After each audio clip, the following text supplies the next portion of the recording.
L-ewroparlamentari Francis Zammit Dimech qal li l-pazjenti morda bil-kanċer tal-għonq tal-utru qegħdin jingħataw l-L-Agħar Mediċina. U fil-każ anki tal-injessjonijiet għall-kanċer ċervikali fejn sfortunatament flok intażel l-aħjar intażel l-agħar. Kliem irresponsabbli minn Francis Zammit Dimech li biex jipprova jippolitiċizza l-qasam tas-saħħa għajjem dubji fost il-pazjenti morda bil-kanċer tal-utru li qegħdin jingħataw l-Agħar Mediċina.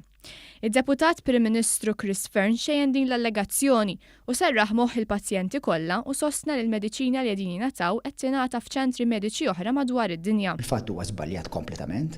Il-mediċini li nagħtu għall-persuni b'kanser tal-għonq tal-utru huma l-aqwa mediċini li jeżistu, potaside, 5FU, cisplatin li huma l-istess mediċini li jintużaw fl-aqwa ċentri tad-dinja. Ġifieri aħna qegħdin mal-aqwa ċentri tad-dinja fejn jiġi t-trattament tal-kura tal-kanser tal-għonq tal-utru bħalma aħna għall-kura tal-kanser oħrajn. Il-Ministru għas-Saħħa qal li l-Ministeru qed ikompli joffri l-aqwa trattamenti, mhux biss għall-persuni morda, iżda anki sabiex jipprevenu l-kanċer tal-għonq tal-utru. Ngħid ukoll li qed nitkellmu fuq is-suġġett għalkemm da ma semmiex l-MP Zammit Dimech illi fejn tidħol it-tilqima għall-HPV li tista' tkun ukoll prevenzjoni għall-kanser tal-għonq tal-utru, id-Dipartiment għadu kemm għamel procurement li huwa ħajkun fidejna fil-ġimgħat li ġejjin tal-iżjed tilqima li hija moderna u up to date biex hekk issa anke l-żgħażagħ tagħna nkunu qegħdin intuhom l-aqwa tilqim mhux l-aqwa mediċini għal min għandu bżonn il-kura imma l-aqwa tilqim biex nipprevenu l-kanser tal-għonq tal-utru. Għaldaqstant il-Ministru Chris Fearne talab lil Francis Zammit Dimech sabiex jiritira din l-allegazzjoni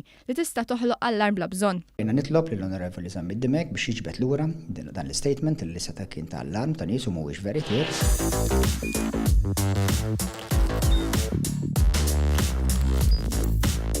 Idħol fuq one.com.mt u hemmhekk tista' tara l-programmi kollha li jxandru fuq One permezz ta' One Play.